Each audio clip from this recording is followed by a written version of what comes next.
आइए उधारी चुका दें। 70 वर्षीय पूर्णमल अपनी पोती नीलू को स्कूल से घर लाने के लिए आया था। स्कूल की छुट्टी होते ही बरसात शुरू हो गई।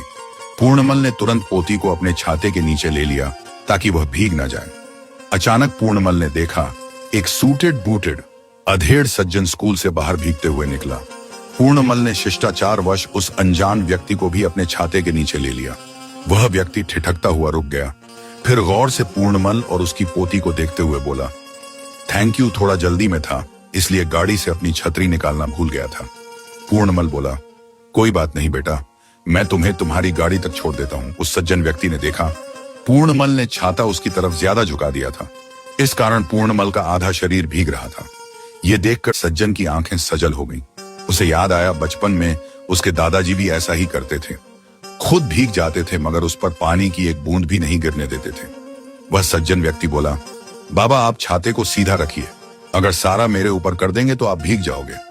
पूर्णमल बोला, बेटा चिंता मत करो, मेरा घर पास ही है, जाते ही कपड़े बदल लूंगा, मगर तुम्हें तो गाड़ी के अंदर बैठना है, अगर भीगे हुए गाड़ी में बैठोगे तो गाड़ी खराब हो जाएगी। वह व्यक्ति चुपचाप चलता रहा।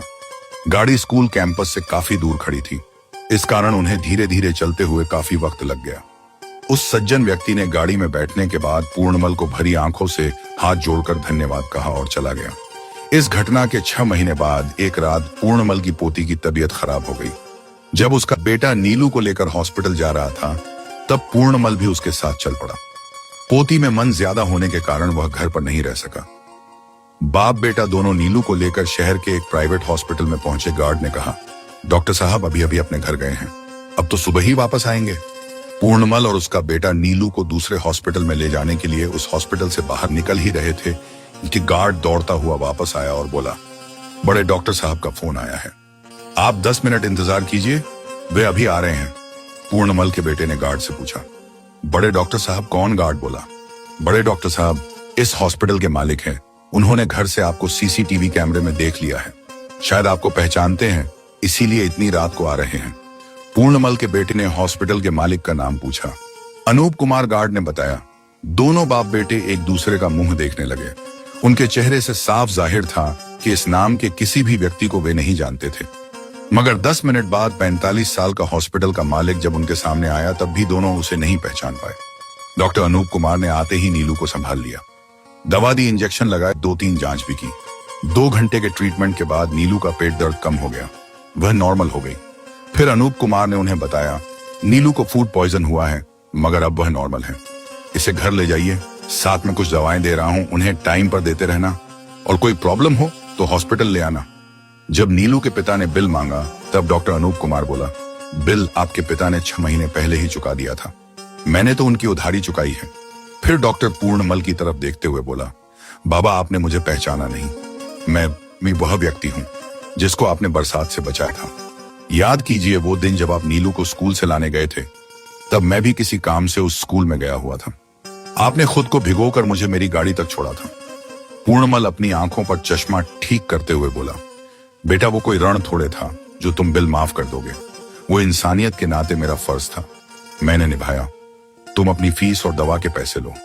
डॉक्टर अनूप कुमार बोला, बाबा वो ऋण से भी बढ़कर था, आपकी निस्वार्थ सेवा ने मेरा हृदय परिवर्तन कर दिया है।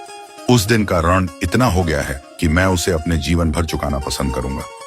उस दिन के बाद मैं गरीब और मजलूमों का इलाज मुफ्त में करता हूं। उसके बाद दिल को जो सुकून मिलता है वो आपकी याद दिला देता है। देखिए ना, आपकी छवि मेरे दिल में इस तरह बैठ चुकी है कि सीसीटीवी पर एक नजर पड़ते ही मैंने आपको पहचान लिया और दौड़ा हुआ यहां आ गया। पूर्णमल आश्चर्य से उस शख्स को देख रहा था जिसे कुछ मिनट छाते का सहारा दिया था और वो हमेशा के लिए उसका ऋणी हो गया था। पूर्णमल ने कहा, बेटा फीस के पैसे मत लो, दवा और जांच के पैसे ले लो। डॉक्टर अनूप कुमार हाथ जोड़कर बोला, मुझे सिर्फ आशीर्वाद दीजिए बाबा कि मैं हमेशा ऐसा बना रहूं। उस दिन आपके छाते के नीचे जो सुख और अनुभूति मुझे मिली थी उसका ऋण जीवन भर चुकाता रहूं। सचमुच बाबा, आपकी उधारी चुकाने में इतना मजा आ रहा है कि मेरा तो जीवन ही सार्थक हो गया। पूर्णमल और उसके बेटे ने डॉक्टर से पैसे लेने के लिए काफी मिन्नतें की मगर डॉक्टर ने हाथ जोड़ दिए, क्योंकि पूर्णमल उसका गुरु था जिसने इसे निस्वार्थ सेवा करना सिखा दिया था। वह गुरु से पैसे कैसे लेता? गुरु की तो उस पर उधारी थी और उस उधारी को उसने जीवन भर गरीबों की सेवा करके उतारना था। कहानी का मोरल, आइए हम भी अपनी उधारी चुकाएं। अपने माता पिता की, जिन्होंने हमें ये जीवन दिया है, अपने दादा दादी की, जिन्होंने हमें प्यार किया, लाड लड़ाया, उन दोस्तों की जिन्होंने हमें मुस्कुराने की वजह दी, अपने पति या पत्नी की, जिन्होंने हमारा हाथ थाम कर हमें गले लगाया है, हर सुख दुख में हमारा हाथ बंटाया है। उन सब की उधारी चुकाएं जिन्होंने हमें जीने की वजह दी है। उनकी उधारी भी चुकाएं जिससे हमने सचमुच के पैसे उधार लिए हैं, जो हमारे उस समय काम आया जब हमें उसकी जरूरत थी। और उस भगवान की उधारी भी चुकाएं जिन्होंने हमें मानव योनि देकर इस धरती पर भेजा है। आइए हम सब मानव बने, एक दूसरे के काम आए, हर चेहरे पर मुस्कुराहट बांटे। लेखक विजय वर्मा।